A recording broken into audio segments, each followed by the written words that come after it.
Okay. Hello, everybody. Thank you so much for coming out tonight. It's very sloppy out there, and I appreciate that you slid all the way to the Center for Jewish History. So I am Judy Greenspan. I'm Director of Public Programs here at the Center for Jewish History, and on behalf of the Center, our partner organization, the American Jewish Historical Society, and Yale University Press, I am delighted to welcome you to the book launch of Adina Hoffman's new biography, Ben Hecht, Fighting Words, Moving Pictures. The book was released today, and we are so pleased to have Adina here tonight with essayist, film critic, and novelist Phillip Lopate. So, with such a wonderfully interesting conversation ahead of us tonight, I will only take time to say that Ben Hecht was a reporter, novelist, playwright, political activist, and the man Pauline Kael called the greatest American screenwriter. However, I will take a little more time to say that Ben Hecht, Fighting Words, Moving Pictures, is receiving rave reviews, with critics calling the book superb, richly informative, and written with enormous flair. The New Yorker's David Denby said Adina, quote, expertly links Hollywood and New York, American Jewish conundrums, and the intricacies of Zionist politics. And the Wall Street Journal adds, quote, it's a big job for such a slender book, but Miss Hoffman has the grip, the historical, cultural, and human frame of reference required to see Hecht whole. I think, personally, since I also read the book, that it is impossible to read this riveting book without being surprised that Hecht, a man who once needed no introduction and who made such a tremendous impact in his time, is not well remembered today. A fact, one reviewer said, would have surprised Hecht as well. So, before we begin our conversation tonight, I'd like to say a few words about this institution, the Center for Jewish History. We're preserving stories, remembering the past, and providing a historical, cultural, and human frame of reference to the treasures in our building are so central to our mission. So, I'd just like to see a show of hands. Is there anyone in our audience who has not been here before? Okay, so that's wonderful. So welcome to the new people, and welcome back to those of you who have been here before. So just a few words then about the center. To me, the center is really a rare gem in this city. It is a world-renowned research institute for scholars of Jewish history, a destination for public programs, concerts, exhibitions, a place to explore your family heritage in our Genealogy Institute, and the center is home to our 5 partner organizations and their extraordinary archival collections.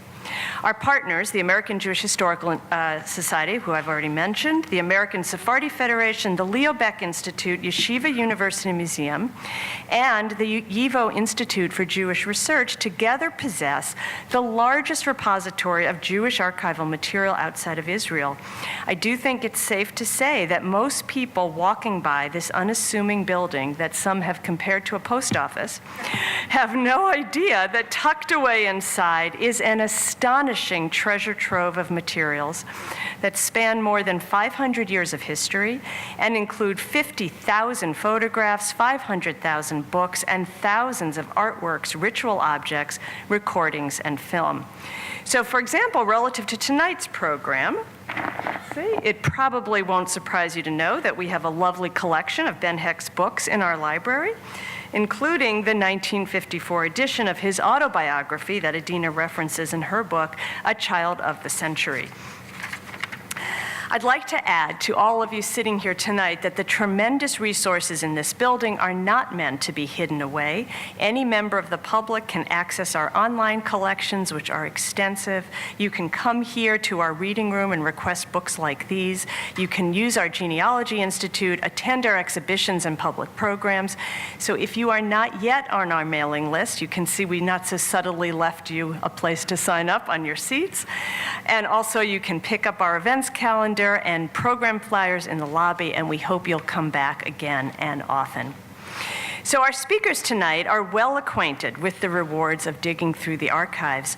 Their impressive credentials are more completely listed in your programs, but a few highlights.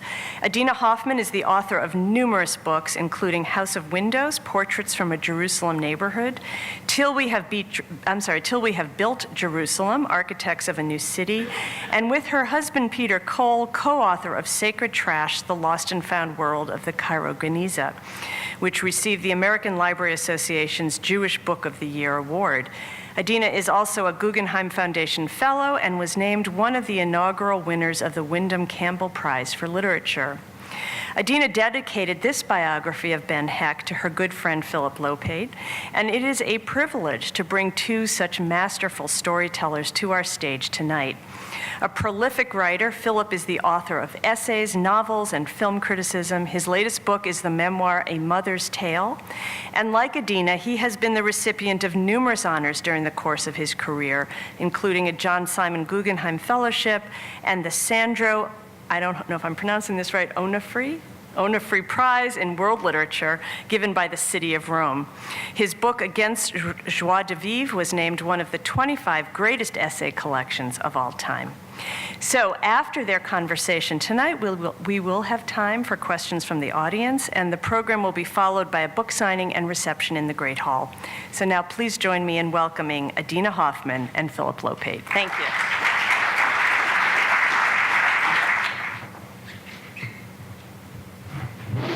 Thank you, Judy, for that. Thank you. Can you all hear us up here? Yeah, I just wanted to also thank you all for coming out in this horrible weather. I read in the Times this morning that they were expecting sleet and snow and everything but boils and locusts. So thank you for braving the plagues, or most of the plagues. So it's a pleasure to be here with the distinguished author, Adina Hoffman. And not to embarrass her, but I knew her when she was 12 years old. And in Houston, where her parents, the novelist Rosalind Brown and the educator Marv Hoffman, had come, and I was already teaching there. And Adina was already interested in movies, and she and I would sometimes go out to the mall and see things. And then we stayed in touch, and she became the film critic for the Jerusalem Post. She taught at Wesleyan, and so, here is this ex-12-year-old who has really done herself well. When she told me she was thinking of writing a book about Ben Hecht, I got very excited. So the question is why? Why Ben Hecht? Why Ben Hecht? Well, you probably know why Ben Hecht, but maybe I should explain for those who don't. I guess I feel like at some level Ben Hecht has been a part of my consciousness before I was even conscious of Ben Hecht, at some level, in the sense that if you watch American movies, if you're absorbed in old Hollywood in particular, you have absorbed something of his imagination. Because he really is, Jean-Luc Godard famously said that he invented 80% of what's used in Hollywood movies today. So I really don't think I even knew who he was, but I was watching these movies, movies that he wasn't even necessarily credited with, like Gone with the Wind. So he was always there. But then, as you said, when I was working as a film critic, I became much more involved in reading about what I was seeing. And in fact, I think I got a very important list from you early on when I first got that job of who should I be reading. I don't remember if Ben Hecht was on the list, but I think he wasn't. Those were more film critics. But at that point, I then encountered the rest of Hecht, and the fact that Hecht himself, the world views Hecht, or if the world remembers Ben Hecht, they remember him as a great screenwriter. But in fact, for him, that was sort of the least of it. He talks about, not in that book, but in another place, he talks about how there were always a surprising number of me's in operation. And which is to say that all those things that Judy just listed, the journalist. The newspaper man and the novelist, But so the thing is, though, this is what I wanted to get to, was that at some level there was the very fact of that multiplicity, the fact that he wore all those hats. It's something that you can relate to. You also wear a lot of hats, and I do too. So that fascinated me. But the shorter answer about why I wanted to write about Ben Hecht is not just that he was really involved with all these fascinating things, but that I've written a few books now in which I tend to write about the Middle East, and I tend to identify quite deeply in a political sense with the people who I'm writing about. And this is different. I totally disagree with Ben Hecht about the politics of Palestine and Israel. And I thought it would actually be an interesting sort of experiment, an imaginative or a sort of test of my sympathetic imagination to see if I could write about somebody who does not share my opinions. You'll appreciate the sort of the desire to write against, there's a lot of talk these days about staying in your lane. Yes. I don't really want to stay in my lane. I think that's an atrocious idea. I just want to compliment you, and you'll have to sit still for this, but I think it's a wonderful book, and part of what I like about it is that you're writing about this guy who in some ways was, to use your words, a bad boy, something of a scamp, an adulterer, and so on, didn't follow your views on Israel. And you have a kind of a wry, calm way of working with that. Instead of getting outraged or self-righteous or anything, you allow yourself to be amused by this guy, Yeah. And so the book is funny. The book is funny. The book is consistently amusing, and we're having to watch this guy who was bigger than life in some ways. And I think that you acquitted this form, which is a form I love, by the way, the pocket biography, the 200-page biography, which requires so much synthesis, imagination, and detachment from the subject, because when he came to write his memoirs, it was at least 500 pages. More, yeah. And by the way, I thought I would just read a little snippet from his. This is from Child of the Century, and in the introduction, he talks about my lack of fame. When a great man or an historic figure writes of himself, he can start right off with tales of his nursery days, his first adventures on his bicycle, and all such memory album trivia. We know who it was rode the bicycle and hid under the veranda from his nanny. His rompers do not fool us. It was the conqueror of India, or the great philosopher who altered the course of human thought. The name that signs such a book turns us into eager backstairs eavesdroppers. No such name is attached to this volume. Although I am known here and there as a writer, not without wit and fecundity, the information is a bit spotty, and I can rely little on reader snobbery. Had I contented myself with writing books, as I started out to do when I was 17, I might have acquired a more definite identity than I seem to have among the critics, if nowhere else. I can understand the literary critic's shyness toward me. It is difficult to praise a novelist or a thinker who keeps popping up as the author of innumerable movie melodramas. It is like writing about the virtues of a preacher who keeps carelessly getting himself arrested in bordellos. So he laid out for you part of the problem, which is you're writing about somebody who perhaps should be better known, and you're sort of trying to give him his due. But at the same time, you are judging him. For instance, you very clearly say he may have thought that his great work was novels, but they don't hold a candle to his screenplays. Yeah, absolutely. Not only that, but he had utter contempt, or at least he claimed to have utter contempt for the movies. For the movies. He said, actually, let me find this because I can't really Page paraphrase. 86, I think. Okay, you got it. Because it's too good, or too bad, in that bad boy sense. So Godard called him a genius and all of that. That's nice. Ben Hecht himself says that the movies are, and this is from the same Child of a Century, one of the bad habits that corrupted our century, an eruption of trash that has lamed the American mind and retarded Americans from becoming a cultured people. So that's what he, but he really was the greatest American screenwriter. So what do you do with that fact? He was good at it. I mean, but in a way, he seems to me to be one of many writers. For instance, think of these writers who I believe were much better essayists than they were novelists.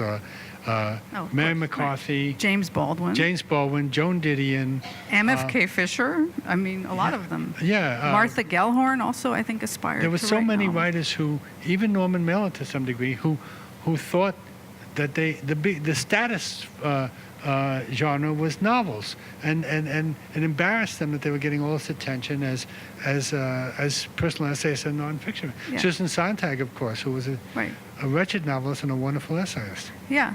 No, and I think, so there are multiple reasons for why it is that Hecht has been forgotten, but I think, there is the fact of all of those different hats. I think it's hard for people to focus on someone who is so multiple. They say, what are you? Are you a screenwriter? Are you a novelist? And since the thing that he thought that he was not the thing actually that he really was, that sort of blurs things even further.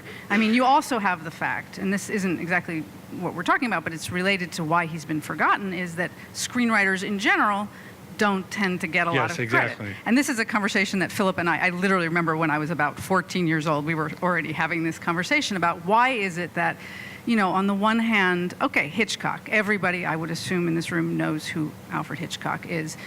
Even, you turn on Turner Classic Movies where Ben Mankiewicz, this always really gets me, who's the grandson of the great Herman Mankiewicz, one of the great screenwriters of all time, the great nephew of Joseph Mankiewicz. He never mentions the screenwriter. It's always the director and the stars, the movie stars.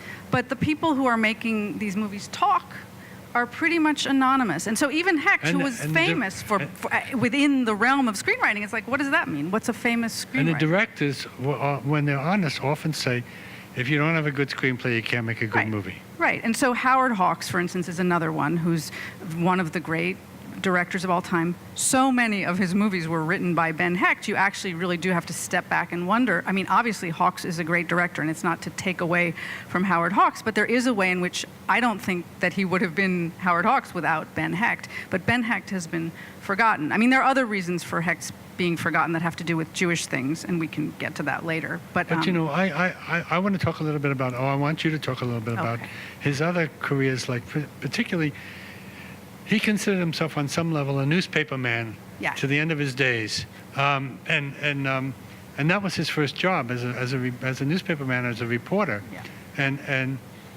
And something that fascinates me especially was that he was a columnist. Yes. He wrote this 1,000 Afternoons in Chicago. 1001. 1001. I'm leaving out one. 1001. And these were the days when there was a whole group of columnists like Franklin P. Adams and Hayward Broun and Robert Benchley and Hecht and they all and Don Marquis, they all thought of themselves as serious literary artists who were toiling away. They were called columnists, actually. And what they did was that they created this kind of man about town culture, which was very sophisticated, and they were good at it. And so, has it ever been reprinted, these 1001? Well, they have. And in fact, I would actually distinguish Hecht from those others because he was doing something very particular, and it was a different thing. And in some ways, I actually just watched that HBO movie about Jimmy Breslin and Pete Hamill. Yeah. And I think I can't believe that none of them, Ben Hecht's name does not come up in the course of that movie. He completely anticipated what they were doing. Right. And his was a much more sort of ordinary man in the, like the walker in the city, the talker in the city. Right. The idea of like writing about the guy who dug JFK's grave, that's a total Ben Hecht story. Right. He would go talk to doormen and to like the manicurist or the guy who's going to hang the man who's responsible for hanging the prisoners, the next day. Right. And he also had an incredibly democratic sense, and it's a Chicago thing too. I think there was a sense of his being in this town full of Jews and Swedes and blacks, and it's a very, it's a very kind of he's not. I mean, and well, actually, the interesting thing for me, and I think it's wonderful. I mean, I think it's been reissued by the University of Chicago Press. They're wonderful columns, and they are so much better than the novels that he was writing at the same time. Yeah, which in part because he wasn't taking himself so seriously. He had to write one a day. Fast. They were published next to the comic strips on the back page of the newspaper, and so he sort of tossed them off. But in the course of, in the same way that his movies were somehow made better by his being in this sort of collaborative mode and not taking himself so seriously, he was able, that was really, it brought out the warmth in him and the generosity. And as opposed to his literary works, which are often sort of centered on these kind of pretentious young men who seem a lot like sort of, you know, the young dramatist and all of this, these are like, this is basically him identifying with all of these other people who he's talking to. Yeah, so he could get beyond his egotism or narcissism. Exactly. And he was a kind of verbal watercolorist. He worked very, very quickly. You know? Absolutely, yeah. I mean, the other thing I would say about his journalism, and I'm just going to have to skip ahead here, not to that. We will watch some movies. Oh, wait, that will come later, maybe. Okay, wait, not that.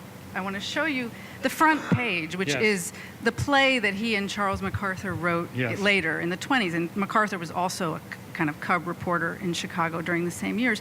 But they kind of created this figure who is still with us. The fast-talking newspaper man. Right. The idea of the guy with the fedora and the chain smoking and the hard... Cynical also. Absolutely. So that is something that, again, like Hecht might not be remembered, but that figure, like you just turn on the TV set and it's there in all kinds of movies and TV shows. And that's their... I mean, they kind of bristled at the idea when people said, oh, you guys made that up. And they said, no, this is the way it was when we were in Chicago, which is sort of true, but they had the sort of vision, the sort of foresight or the imagination to glamorize this figure and stylize him and turn him into this kind of American icon. Yeah, part of what's fascinating in the book, there's a lot about this moment in Chicago and this very yeasty literary world where he was friends with Carl Sandburg, Sherwood Anderson. Here we go. Okay, good. We haven't really planned this. Sherwood Anderson, Theodore Dreiser, Maxwell Bodenheim. Right.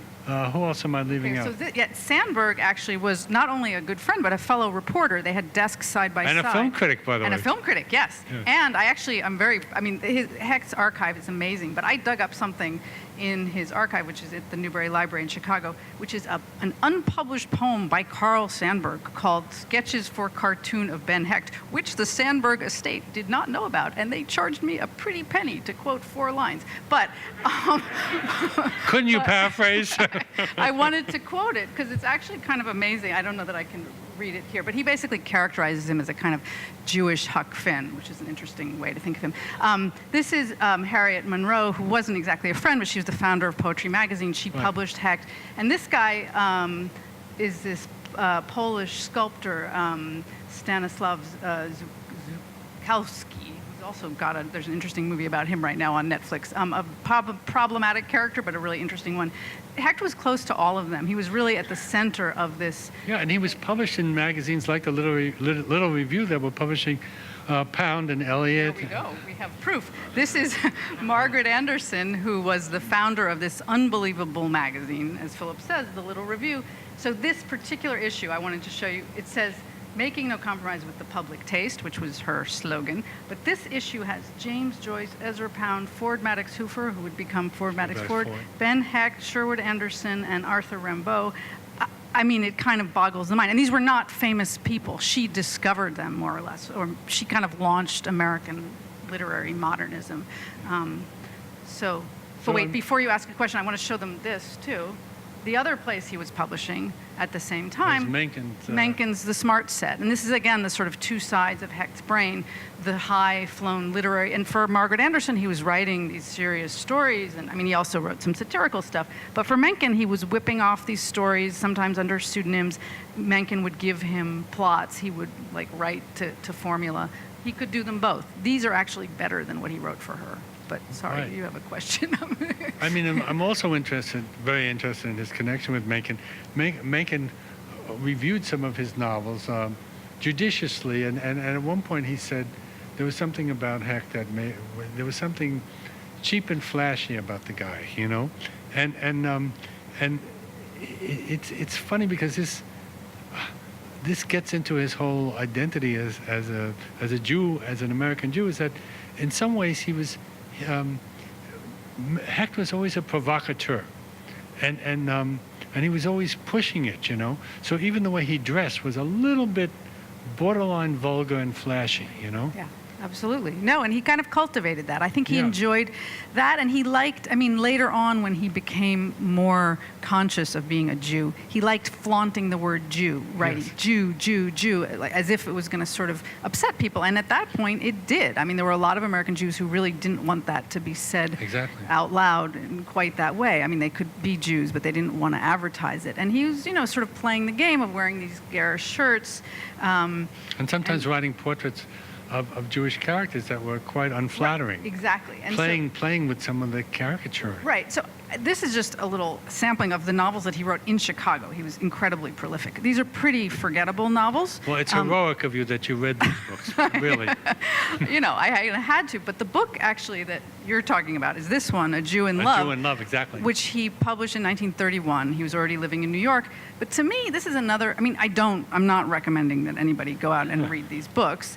But I do think that there is some weird way in which, another way that Hecht has been forgotten and yet is still with us. I think that he kind of cleared a certain space that made possible people like Bellow and Roth. And so this particular novel, A Jew in Love, it completely anticipates things that Philip Roth would do in terms of the kind of odd, pretty, direct. It's pretty sexual. It's full of things that, again, certain people perceived as anti-Semitic. He just said, I'm just sort of exposing us for who we really are. He was denounced from the pulpits of various synagogues for it in the same way that Roth would be for Portnoy's complaint. So again, not a good novel at all, and in fact, a pretty problematic one. But I think there is a way. I don't know. I don't have any proof that Roth read that book. But Bellow did read him. And Bellow says quite explicitly that Hecht mattered to him as a young man. He showed Bellow and his friends the way, that it was possible to write about people with, immigrants with accents and these particular scenes in Chicago. This is partly what. Well, there were these writers like Sholem Asch and, of course, the one about the rise of David Levitsky. Why am I blanking? Right, Kahan, Abraham Kahan, who were writing about Jews in America, Yeah, there's something, though, about Hecht's wit and his, again, I think the sex. This was a best-selling book in large part because of the sex. Yeah. Well, and at one point, he even tried to write something and even succeeded in getting censored. He wanted to be censored. Yeah, he tried really hard. This book, where is it? Fantasias Malaria, just an absolutely dreadful book. Just terrible. But he was imitating these sort of decadents like Oscar Wilde, and so it's full of the black hunchback and the woman who lies on the couch and he's gives always herself trying to shock us in a way. But he actually made a point of essentially goading the censors into being upset by him so that he could be taken to court. And of course, in Hecht, we haven't even talked about who Hecht knew besides those Chicago people. He knew everybody. And so in the end, he was defended in this court case by Clarence Darrow, and Mencken was his character witness. They lost the trial, and he was fined and lost his job. So it was sort of a fizzle, not a bang. But that's what he wanted, maybe. Exactly. But, I want to get back to this business of the front page in the newspaper, a genealogy, because the way that I see Hecht is that he was a real proponent of talking pictures, and his pictures talk a great deal, and so this figure of the fast talking newspaper man is all part and parcel of this kind of wit and dialogue, and of course Howard Hawks, we know, used to shoot a scene, and then he would say, now do it twice as fast. And then people would have to rattle out this dialogue very quickly, So I think that's great. I don't buy the idea that films are only visual. I think that that the sound is very important also. Oddly enough, he won the first Oscar as a writer, first Academy Award for Underworld, which was a silent movie. Right. In fact, I'm just skipping ahead. Here, so we should just say he was brought to Hollywood by his friend Herman Mankiewicz, who kind of sent him this famous telegram saying, come out here, your only competition is idiots don't let this get around. Yeah, exactly. But this is in fact the first film that Hecht wrote in Hollywood. Underworld. Underworld. So some people give it credit for starting the gangster genre. But Right. I personally think that what's really good in it is Joseph von Sternberg's direction, not necessarily Hecht's I don't know. I think screenplay. there's something interesting about the place where the two of them meet. Because von Sternberg, I mean, for those of you who haven't seen it, you can sort of see from these The shadows photographs. and It's everything. very shadowy. It's an amazing movie. And there's a lot of von Sternberg there. But there's something about the hardness, the kind of toughness of Hecht. I think they meet in some interesting place in this movie. It's funny to read this. It's not even a screenplay. It's a scenario, although he did. Here, I'm really proud of this slide. He won the first Oscar for Best for the Original. story. He wrote for the the- story. not But if for you the read the screenplay. story, he didn't actually write the screenplay. Yeah. I mean, it's not much of a screenplay. It's sort of just a bunch of cards. Yeah. But it's very far from what ended up on screen. So Right. you're right in that respect. On the other hand, I think that he was sort of inventing the genre in the sense of making it, and this is all based on his reporting, having been with these gangsters in Chicago, the fact that gangsters are not just bad guys, that gangsters are interesting, maybe even sympathetic people, and that there's a huge range of them. There's this kind of gangster, there's that kind of gangster. Subcategories, hierarchies, and so on. Yeah. Right. So I think in that sense, he does completely deserve credit, and he deserves credit for also then making the truly wonderful film that we can completely give him credit Scarface. for, which is Scarface, and that's Is a it- which- total talkie. And I do actually have a clip. Should we Yes, try to it's one of see the a great clip? American movies. So this is also Hawks. I didn't know how to not talk about Howard Hawks a lot here. Oh wait, this is just before that, so you can see my fancy slides. And this is just a sampling. This is why people like Godard say what they said, and this is not even. Notorious, Yeah. Scarface. His Girl Yeah. Friday, Yeah. Spellbound, Monkey Business. I mean, it's pretty endless. And this is really, I just picked the more famous ones. There's something like 140 films that he wasn't always the listed screenwriter. Yeah, sometimes he was a script doctor who Right. was called in and just to smacking around a little. In a critical way. I mean, something like Gone with the Wind, his name is not on there, but it's pretty clear that he completely rewrote the movie and made it what it is. So wait, I think the next slide is, yes. So why don't we, this is just a short little piece.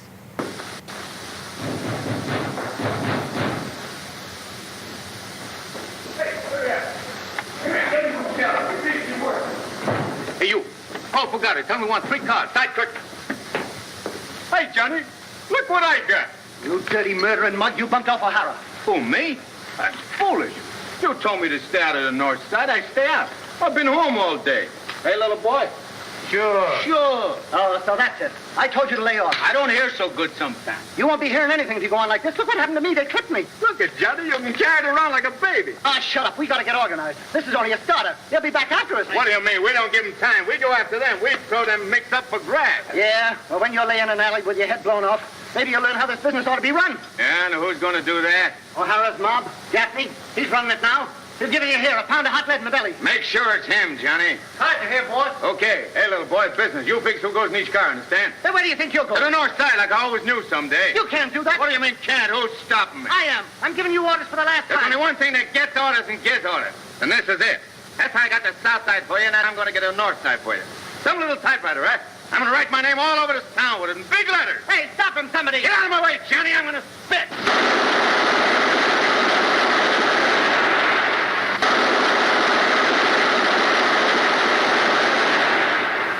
Come on, fellas. Hey, Tony, take this along in case that bean shooter doesn't work. Okay. So it's a little hard to hear the dialogue, but you get the sense that it's talk, talk, talk, talk, talk, talk, talk, and Right. that's still much of what's making it vital. You know, yeah. I have a kind of embarrassing question, but he Hecht ended up making his own movies. Oh, here we go. I just am reading your thoughts. Yes. Okay. And aside from maybe The Scoundrel, his movies are very static. So how come he wrote for Hawks, but when he came to direct his own movies, he didn't seem to know the secrets of moving a moving picture? Well, so he and Charlie MacArthur, and this is the two of them actually in Astoria, at what is now, there's still a studio there, but also the Museum of the Moving Images, where they shot this set of movies in the 1930s. And they had this idea that they called the Great Secret, that basically every good film is really just the script. and that you've basically been directing on the page all the time if you're a writer. And so all this fancy stuff that directors do is just nonsense. But of course, that's completely wrong and ridiculous. It's part of his contempt, I think, for what movies actually were, is that he didn't really appreciate what goes into directing a film. But it's interesting to me that for all the contempt, they still wanted to try their hand. And I think in a certain sense... They loved movies. They loved movies deep down. They really did. And I think it was also a way of preserving what they'd written and trying to have some kind of autonomy and not be what they were able to do. And it's actually very unusual. I mean, it's another thing that he and MacArthur together sort of invented, which is the idea of the writer-director. Because at the time, the studios controlled everything. The writer was just some kind of hired hand. Or schmucks with Underwoods. Schmucks with Underwoods, exactly. Yeah. That's what one of the Warner brothers said. Yeah, and so, but they said, no, we want to actually direct our own movies, and it's partly a way of not having the producers and the studio bosses come in and muck it up. But you're right, the movies are very stiff. They're very kind of, they're all about the script, and a great script makes a great movie when Howard Hawks is directing it. But when Charlie, and they had help. I mean, Lee Garms, who was one of the great cinematographers of all time. Right, and he pretty much helped them to direct, and they're pretty explicit about it, and he enjoyed it. I mean, he wasn't blaming them for not being better directors. Right. I actually do have a clip. Should we watch it's a short clip, so I won't say too much. This is one of the movies that they made. That's not what we're going to see a clip from. The clip that we will see, all you need to know is that it's about a publisher, a New York publisher, kind of. Well, that's enough. I won't say anything more. Yeah, recently, did you know Sloane wait. Crosley wrote a piece I saying... saw and didn't mention Ben Hecht. No, but she did mention, she said it was really good. Mr. Malarian yet? How long has he been in there? Mildred, lower right-hand drawer, Howard. Close your eyes and bring it. I'll sing so that you won't lose your way. Allons on de la patrie, le jour de gloire est arrivé. Oh, what a hairy paw you have, grandmother. Good morning, Tony. Sorry to interrupt your aquatics. You'll be interested to hear that I'm quite sober. Nice weekend? Perfect. Not a wink of sleep in 3 nights. I've a fabulous constitution. Flutter off now, Mildred. I'll call you later. Did you read Mrs. Rollinson's manuscript? Is the old girl outside? Boiling. That wistful old meat-axe. Oh, that launches the day beautifully. Look, steady as the Mauritania. Well, what did you think of Mrs. Rollinson's book? It reeks of morality. You're not rejecting it? Certainly. To the lions with it. I thought it had a lot of sales value. Undoubtedly. But I refuse to make money improving people's morals. It's a vulgar way to swindle the public. Selling the things they least need. Virtue and dullness. So that was it. That was the kind of movies. That was them at the Noel Coward. Was sort of We don't have to talk about this yet. I just wasn't sure what the next thing was. Yeah. Yes, that was Noel Coward. Let's get a little bit into his private life and his domestic life and everything. He was married twice, right? And the first time to Marie. Marie Armstrong, who was a fellow reporter, an Episcopalian, who was a little perplexed by the fact that Hecht, he said later that he became a Jew in 1939, but obviously he was a Jew all along, and they were married much earlier than that. And she said she was always perplexed at the way that his ethnicity seemed to matter to him so much, although she thought that her mother liked the fact that at one point Hecht said to her something like, he said he was a Jew but didn't mean to boast or something like that. I'm paraphrasing. And her father didn't like the fact that he was Jewish. Yeah, and considered him a sort of smart aleck, a wise guy. The marriage didn't last long. She was a talented woman. She was a good writer, but Hecht was pretty perennially unfaithful throughout all of his different marital permutations, and met this younger woman, Rose Kaler, who was an actress and a writer, and he took up with her. And for a long time, there was a triangular thing. I mean, the two women knew about each other, and Hecht basically said, "This is a good arrangement for me. We can just carry on this way." I think one of the most amazing parts of the book is that each of these wives wrote a novel and published it about him. And about the marriage and the about each affair other. and yes, yeah. And both of the books were pretty good, apparently. They were, yeah. And it's kind of, and I was sort of trying to line, I mean, there's often a problem with Hecht of, he's a very unreliable narrator. Exactly. And he also wrote about it too. So I had these three, I was like on some kind of, it's like Rashomon or something. I've got, the wife says this, he says this, the lover says this. But they actually are all describing the same scenes. Well, I wanted to ask you what it was like to write a book about somebody who was something of a mythomaniac, or let's just say a liar, He was a liar, yeah. I mean, he was a very colorful liar, and it's hard. So, on the one hand, you're sort of taken in by some of these stories because they're so delightful. But then, of course, first of all, he repeats himself, but the stories keep changing. So that's like clue number one. But I mean, even, and I was pretty on to him early on. I understood I needed to spend a lot of time in the archive looking at like present tense documentation to see what was going on, although not everything's written down, so you don't necessarily know. But it was even down to the proofs of this book. There's one point where he, after World War I, right after World War I, he and Marie, his first wife, went off. He was sent by the Chicago Daily News to be a foreign correspondent in Berlin. And it's an amazing set of things that happens to him. He falls in with George Grosz and these Dadaists, and there are multiple versions that he tells of what's happening. But wait, why did I say this? I have completely lost my train of thought. Well, because he said he was there for a year, and you found out he was not. Right, I found that he was not. Yeah, I mean, so each of these versions, though, you could. Oh no, I know what I was going to say about the proofs. No, so at one point he describes having witnessed. He was eyewitness to this massacre of these Spartacists in the streets. Right. The army just gunned down 2,000 of them, and somehow I was very good when I was writing about checking every single thing he said. But as I was reading the proofs, I was like, wait a minute. 2,000 people?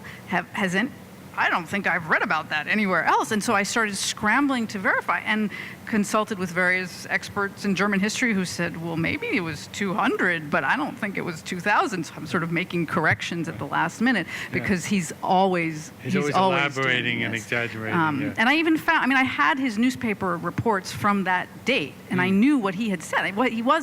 He didn't ever completely fabricate these things. He would just embellish and, make the number a little bigger. And because he's so delightful, it's hard to not be, you have to work pretty hard to distance yourself from his version of events. Right. But luckily for me, he does have this amazing archive. And this is thanks to Rose, the mistress who became the second wife and who devoted herself to him. And you said that in many ways she molded him. To a certain degree. He was his own man, but I think she played a big role in that. And she played a huge role in protecting his legacy. And after he died, she's the one who was responsible for hanging on to all these papers. And in fact, it's kind of poignant, when I was working with his archive, she went a little nuts toward the end, but she wrote frantically around every piece of paper, sort of annotating it for the future biographer. And that was enormously helpful to me. But the fact that there was this archive that she worked to preserve made it possible for me to fact check him. And she must have known he was a liar. She loved him, but there's no way somebody could spend that much time in his presence and not see that he was constantly reimagining certain events, including, and actually, I want to make sure that we do talk about this. But one of the things that he reimagined is his sort of reawakening as a Jew. And I do think that there's a lot of revisionism involved. Because he basically says, I became a Jew in 1939, which is to say the Holocaust sort of turned him into a Jew, which is, of course, nonsense, because if you've paid attention to everything he's done so far, he's completely a Jew. He was also born on the Lower East Side, and Yiddish was his first language. So the idea... Yiddish was his first language, exactly. Yeah, and he had an aunt who would have the great Yiddish actors come to her apartment for these parties after the performances, so there's just no way. And he and Herman Mankiewicz actually in the 1920s had a satirical magazine in New York called The Lowdown, in which they're publishing poems by Alfred Pupik, student, and stuff like that. There's just... But for him, and this is again where I sort of part ways with him in terms of my own idea, he defined his Jewishness very narrowly later on in terms of a response to anti-Semitism. And of course, in a way, as you point out, he never really had a very clear idea of either this theology or the rituals or anything like that. He wasn't interested. It wasn't a religious awakening. It was a kind of... even to call it a cultural awakening is too strong, although he did immerse himself a little bit more in Jewish history and whatnot. But it was really a kind of, he says explicitly, like, my ego had been affronted. People were slaughtering, the Germans were killing my people, and my ego was upset, and it reminded him of his aunts and uncles. It was a tribal awakening. Yeah, absolutely. So let's talk a little bit about what happened in this period of the 40s, when he suddenly became devoted most of his energy to activism. Yeah. So, I mean, it's interesting what happened. Several things happened at once. He himself did have some uncanny kind of prescient, almost prophetic sense of what was coming. And he actually, I want to just read a little snippet of a story that he wrote, if I can find it, in 1937. And this is a fiction that he wrote called The Little Candle. Wait one second, let me just find it. So this is 1937, maybe 1938, in which he describes some day in the unspecified near future when, quote, and this is Hecht, "We Jews opened our morning newspapers unprepared for what we were to read.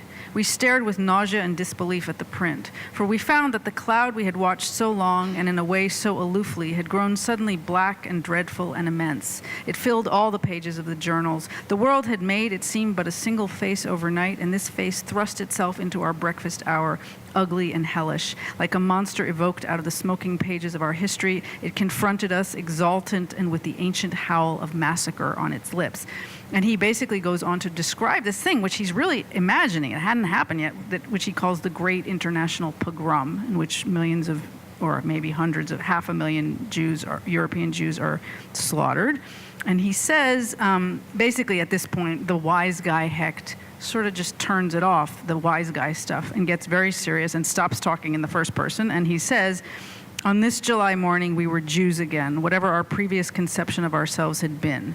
Jews, battered and crushed and exiled once more from the pretense of fellowship. Not only was there in us that common denominator that echoed the cries of agony and death, that sent our spirits cowering beside the myriads of unknown Jews in the shambles of Europe, but the eyes of our host, however compassionate, segregated us into sudden ghettos of grief." So it's pretty spooky. He's imagining this thing happening, and it hasn't yet happened. And he then, Rose, who is always sort of angling for him and being his sort of advocate, his manager, she got him a job working for PM, which was this sort of great liberal, communist, it wasn't exactly communist. It was like a big, pinkish liberal journal. And she suggested that he resuscitate his 1001 Afternoons in Chicago column, 1001 Afternoons in New York. And he used this as a platform, both to write those kind of columns also about the doormen and whatnot, but also to write about Jews, and very explicitly to say, like, he has a famous one called "My Tribe is Called Israel," in which he basically says, I speak as a Jew, because now my people are under assault, and so I must stand up and say no. And these columns, and he did it over and over and over again, day after day. It wasn't always about Jews, but he was calling a lot of attention to the word Jew. And as a result, he basically got the attention of this man, Peter Bergson, who was this very charismatic young Lithuanian-born Palestinian Jewish emissary, basically, of the Irgun, of the extreme, nationalistic right wing in Palestine. They had come, he and just a small group of other sort of soldiers almost, had come to the United States to raise money for a Jewish army in Palestine. And the idea was to both have an army that would fight alongside the Allies against Hitler, and also create some sort of Middle Eastern facts on the ground, both to deal with perceived Arab threats and eventually to evict the British, who then controlled Palestine. And they read these articles or really Bergson read these articles of Hecht and decided he was going to go, recruit him, make him into their man in America. Yeah, the front man. Right, which is bizarre, because Hecht was not a political person, and he was not interested in Palestine per se. He's very explicit about this in A Child of the Century. He's like, what? They just came to the wrong guy. And by the way, he never did go to Israel. He never went, yeah. But before he never went, he was very involved. And they somehow persuaded him that he was the man who they needed to be their spokesman, their advocate. And they understood that they were asking somebody who was outside of the establishment. And it was pretty smart on their part, because Hecht also was a man of, he wasn't a political person, but when he believed that there's sort of an injustice was being done, he would rise to, seize. And he had all those connections. He knew Right, exactly. Lubitsch, and he knew everybody Right, in and Hollywood so was Jewish. he got down to work pretty quickly doing a kind of propaganda for them. And it started out as this desire to raise money for a Jewish army, but it shifted pretty quickly. And that's because, oh, wait, no, we don't want to see this yet? Oh, do we want to see this yet? No. The problem with okay. any clips is that the sound is not going to be good. It's not going to be good. Although that one might work better, but okay, we'll skip that. What happened basically is that in November of 1942, Peter Bergson got up and got his morning paper and pretty much reenacted that Ben Hecht story that I just read you. He opened the paper and he got to page 6, and you can't really see it because it's so small, but next to all these enormous ads, there was this tiny little item that basically said 2 million Jews have been killed in Europe. Page 6 of the Washington Post. And Bergson, who knew, everybody knew at some level that something was happening in Europe, but this was like the first sign that it was actually a systematic plan. He went running off to the State Department and tried to get them to do something, and they basically said, wait, we need to win the war, and then we can think about saving the Jews. And so Bergson and Hecht basically immediately understood that they needed to do more than just wait for the American government to do something, so they changed course, and instead of being, the advocates for a Jewish army, they basically set out to save the Jewish people of Europe. And they changed their committee name to reflect that. And Hecht got down to work writing propaganda. Not propaganda, these are actually ads, and they sort of took the cues of those whiskey ads in that newspaper. In total Hechtian, he did not check his wit at the door. And this is the famous one in which there was a plan afoot for a certain amount of money, Romanian Jews were going to be allowed out. The State Department didn't seem interested, so they took out this full-page ad. This is like in the New York Times, the New York Post, the Herald Tribune, saying, for sale to humanity, 70,000 Jews, guaranteed human beings at $50 apiece. It's pretty outrageous, and they wanted it. Hecht wanted it to be outrageous, and Bergson was with him in that, thinking that this would get the attention of America. Yeah, and so there was always this problem of Jews who wanted to be more decorous and didn't like this kind of a frontal attack. Exactly. But then he did all these pageants, right? Yeah. And got all of his entertainment buddies connected, right? Right, and Kurt Weill wrote the music, and Moss Hart directed, and Billy Rose produced. I want to see, actually, if I can. So this was the We Will Never Die, was this huge pageant that was staged in March of 1943 at Madison Square Garden to the largest audience that had ever assembled there, 40,000 people. They had 2 performances in one night. And it was this huge spectacle that was meant to call attention to what was happening. And I do have a newsreel. I don't know how the sound is going to be, but I want to just try it. So.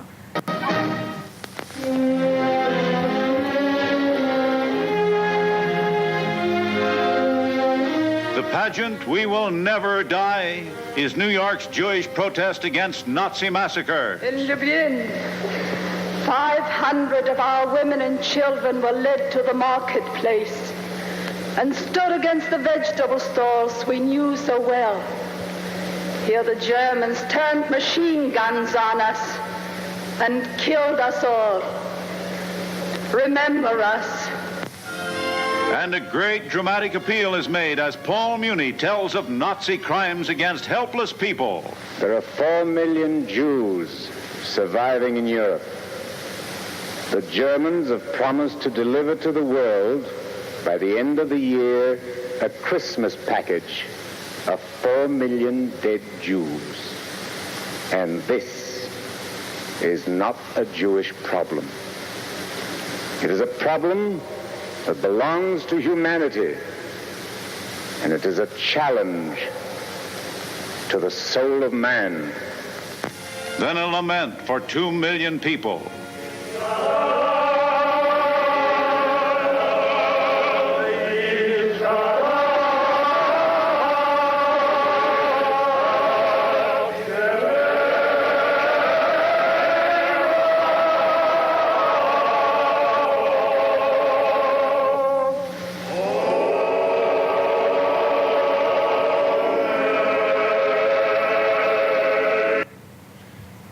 So up until a certain point, I think, it's hard to fault him for doing any of these things.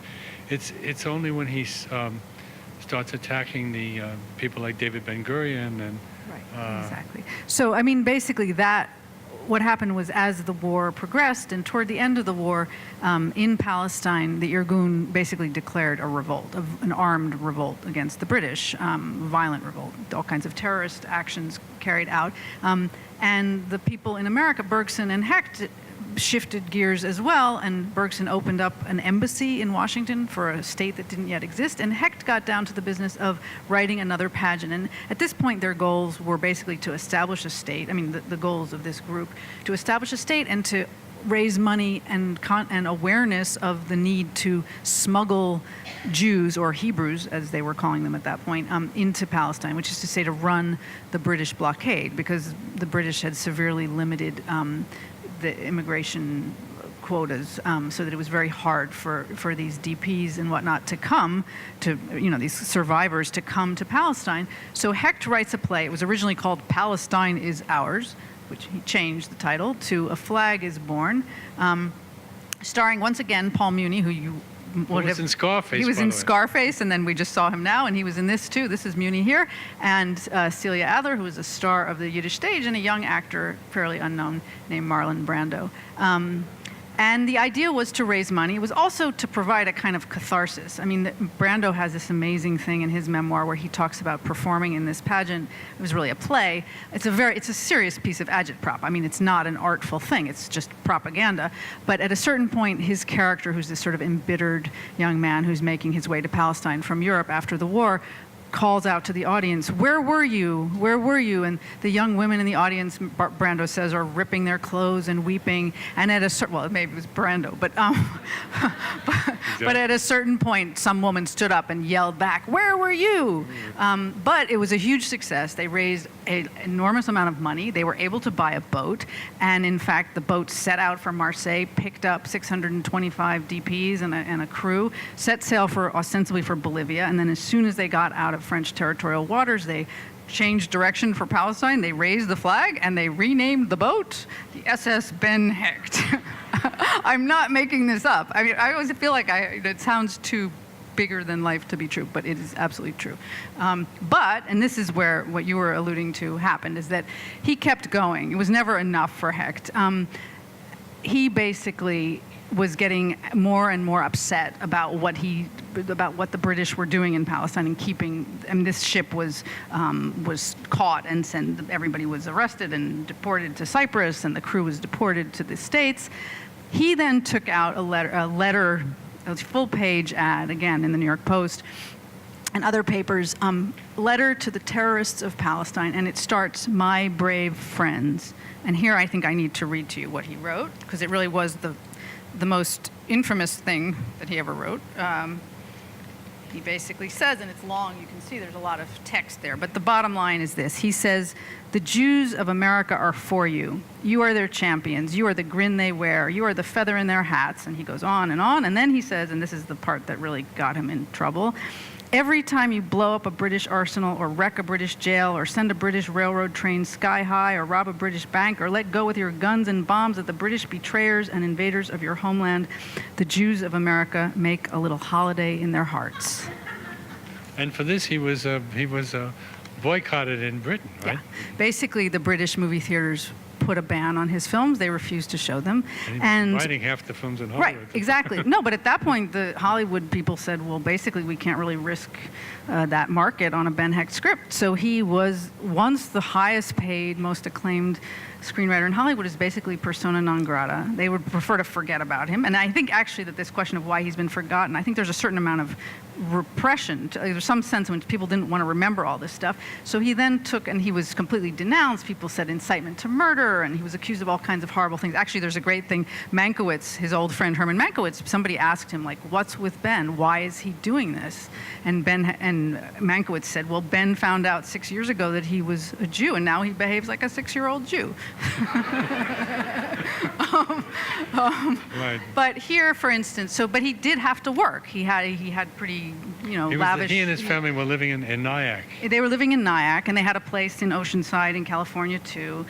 He had bills to pay, so he kept writing. But now he was writing under names like Rex Connor. He once did a script in the name of his chauffeur, but it was kind of painful and awful because at some level this is during the Hollywood blacklist actually, but this was his own private blacklist. He was the only one on it. But he did sort of, the one good thing about this was that he had time to write that memoir, which he did around the same time, Child of the Century. It got him, he basically said he'd always aspired to turn himself into a book, and he did it. It's a wonderful book. It's totally self-indulgent. It's way too long. But the best of it is terrific. And this is also, I don't know, there's so much about the archive that's great, but I found a letter that I have to show you, which he got letters from, he had Bellow praising him in the New York Times. This sort of redeemed him to a certain degree, and William Saroyan saying it's a great book. And then there's this letter, which is basically from prisoner, whatever it is, 22508, from the federal penitentiary in Washington State. It's from Mickey Cohen, the gangster. And they were also friends, and Mickey Cohen actually raised money for the Irgun with Ben Hecht, and he basically says more or less like, what a wonderful book. And even though I was forced to use the dictionary to understand certain words in it, a very good book. I think that may be all we have time for, but we're going to take some questions from the audience. Anybody have questions? Yes. Maybe we can we get microphones to them? Judy, how are we going to do this?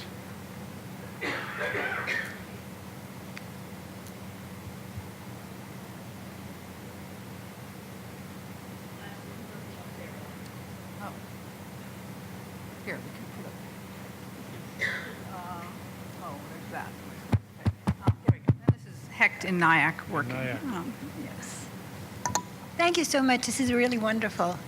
Could you talk a little bit about his family life? His growing up family life, his parents? No, his, When he made his own family. His own family.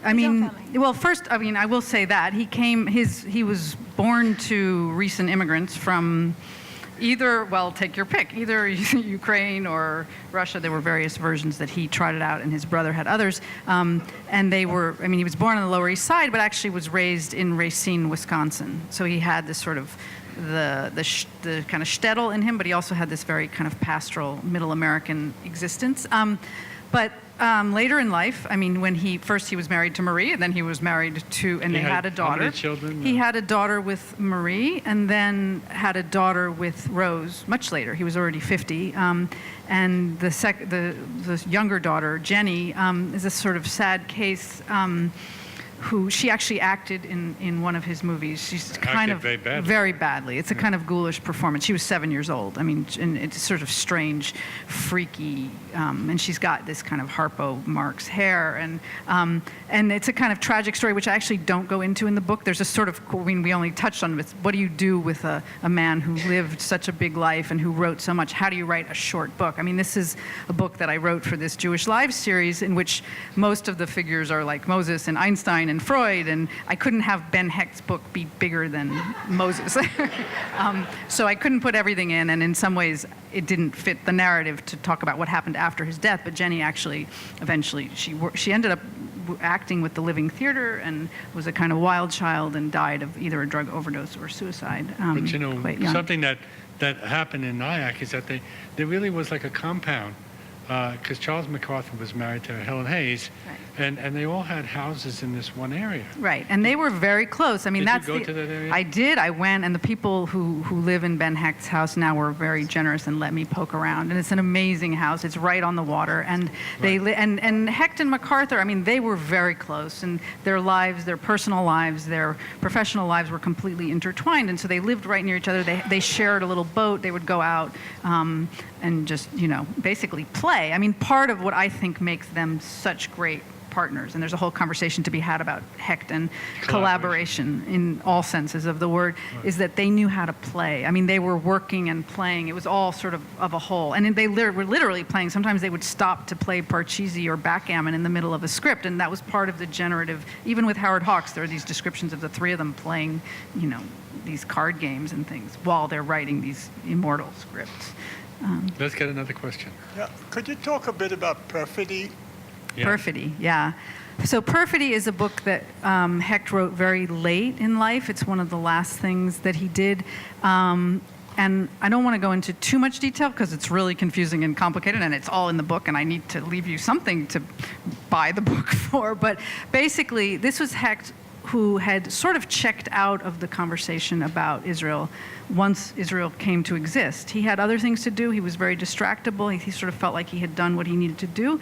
But then he was sort of summoned back in the mid-50s by a very enterprising young Israeli lawyer named Shmuel Tamir, who was involved in a very complicated court case that essentially involved the accusation by a Holocaust survivor, a sort of sad sack pamphleteer in Jerusalem, the accusation that he made against an official in the Israeli government who he claimed had basically collaborated with the Germans.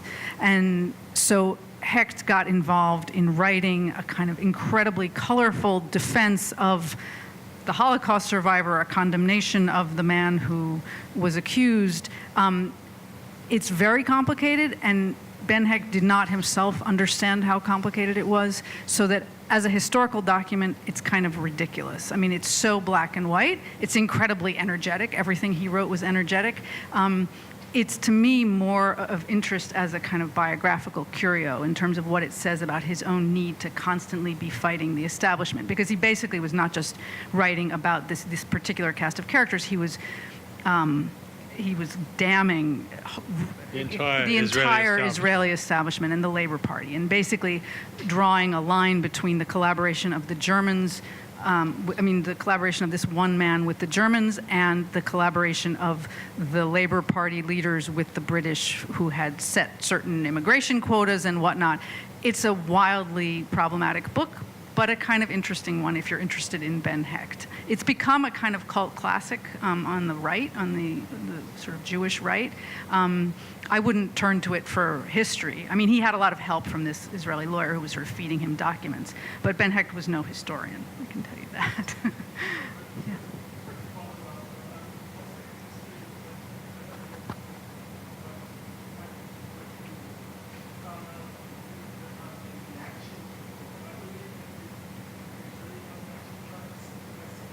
That's what's said, and it's said that he was basically he wants to know what was the reaction to this book, that it said that the Israeli government tried to suppress it. I don't know that they actively tried to suppress it, but there were rumors that Hecht was persona non grata.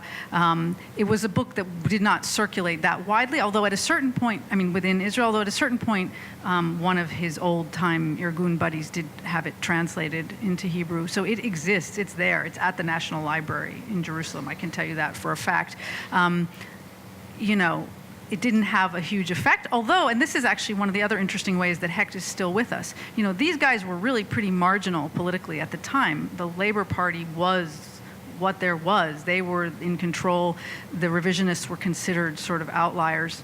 There's about to be an Israeli election in which it's absolutely conceivable that the Labor Party will not have enough mandates to even be in the Knesset. So there's a way in which Hecht, however on the outside he was at the time, his politics are basically the politics of the Israeli government essentially is the ideological descendants of the people who Ben Hecht was involved with, for better or worse. I'm not voicing a particular opinion, that's just a fact. I thought it was good that you didn't let it take over your biography.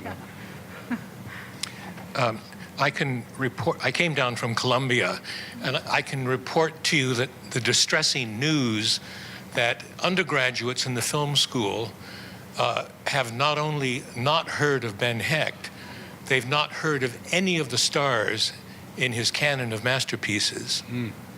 Yeah. And yes, I've had that experience too, teaching film, yes. It's shocking.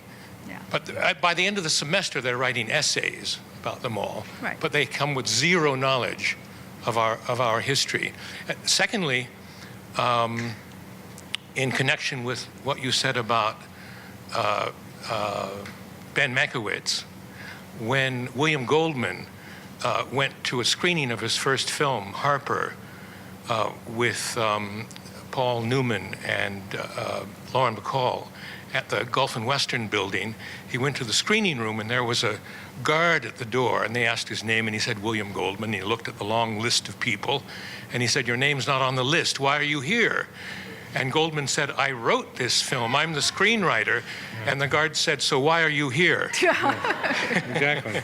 And finally, the anecdote I love about Hecht is that when he and MacArthur were on an all-night drinking binge, they wound up at MacArthur's house in the swimming pool with ghastly hangovers, and the swimming pool didn't provide the relief they were hoping for, so MacArthur ordered a dump truck filled with ice to drive to his house and unload its load of ice into the swimming pool, which did resolve their distress. And MacArthur said they felt like 2 olives in a martini glass. Although, again, unfortunately, we probably need to take that with a grain of salt. But it's lovely anyway. Well, they were great. They were both maybe great. A margarita. Right? Self-mythologizers. But yeah. Hi. You referred to the archives that you depended on. So where are Hecht's archives? And also, can you talk a little bit about where Hecht and MacArthur's, what their lives were like after they left Hollywood? What was their relationship to the West Coast people when they evidently lived their later years out in here in Nyack? Right. Well, so the archival thing, I mean, Hecht has his own papers are at the Newberry Library in Chicago, but his papers are scattered all over the place because he was in touch with, so he was close to so many people that, I mean, archives all over the world probably hold Ben Hecht's materials. I satisfied myself primarily with the Newberry materials, but not only, because there's also all kinds of stuff about these various Jewish causes he's involved with, one of which, luckily for me, happens to be at Yale, where my husband and I live in New Haven half the year, so it was right there, and I could look at that. And they also have Kurt Weill's archive, and so I didn't really need to look at Kurt Weill's archive, but it was fun, and I love archives, so I went, and I actually dug up the, that's also at Yale, I dug up the original music that Weil had written for these pageants, and had a pianist friend play them for me in his pencil-written hand. And in fact, at the American Jewish Historical Society, there's some stuff also about the American Friends of Palestine, I think it is, and I spent a little bit of time here doing that. There's some stuff in Israel as well. I went to the Jabotinsky archive in Tel Aviv, but I had plenty to work with. If anything, I had way too much to work with. I mean, just his books and his movies alone were plenty, and then to deal with this huge archive.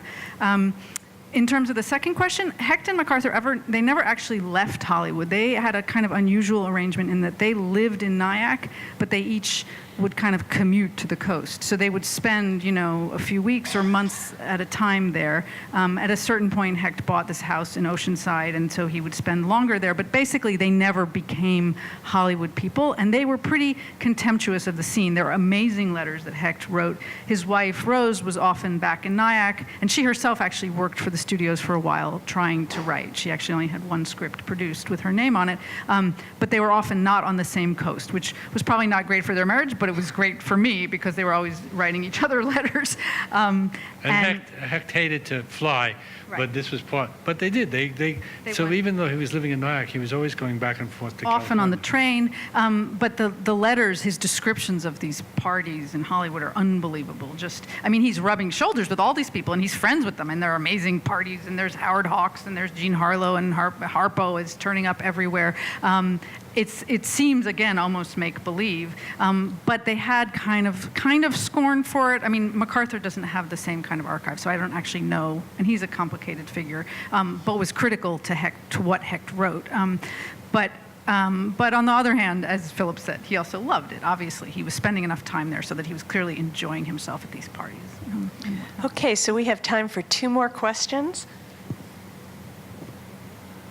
You've talked a little bit about these sort of slam bang films, the front page, the gangster films, and so on. But there's one that stands out that isn't of that genre, and I wonder if you could speak about it. Gunga Din. Gunga Din, because on one level, it's a variation of a cowboy movie.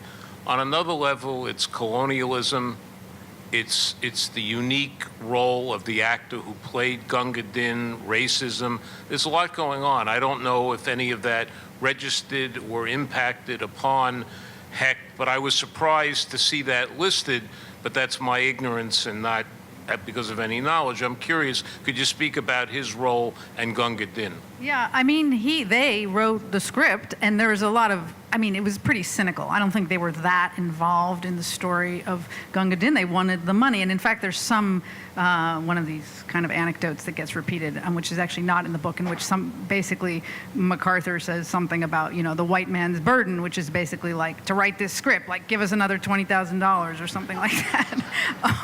So I mean, it's odd in terms of the timing. I think Gunga Din is like 1939, something like that. And what's weird about that is this is right around the time when Hecht is allegedly getting sort of radicalized as a Jew, and there's all this talk about, his eventually with the Irgun, they're very direct comparisons that he makes between the situation of the Jews in Palestine and the Irish rising up against their British oppressors. And so it's kind of odd that at the same time they're writing this script for this totally like colonial movie, which is a celebration of, the white man's burden. Well, there were lots of, there were Four Feathers, there were lots of these movies that were made.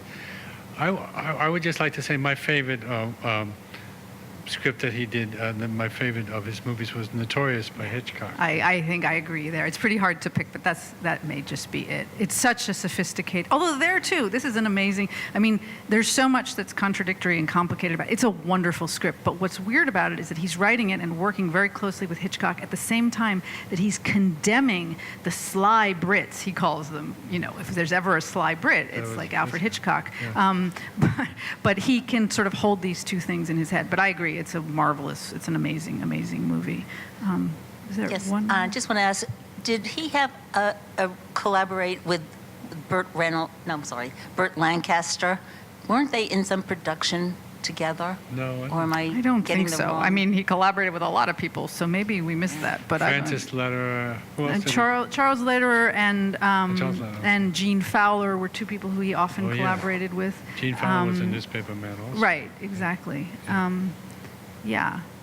But almost everyone else, although as I've been writing this book and people say, what are you working on? And then first of all, maybe people aren't completely sure who Ben Hecht is, so we have this uncomfortable guessing game. But then once they realize, they're like, oh, didn't he write Casablanca? And I say, well, actually, like that's the one he didn't write. Right. He wasn't the only. I don't really buy this idea that he invented 80%. I mean, there were these people like the Epstein brothers who would do. They were wonderful screenwriters, not just Ben Hecht. That's true. Okay. All right. Thanks for coming. Thank you all.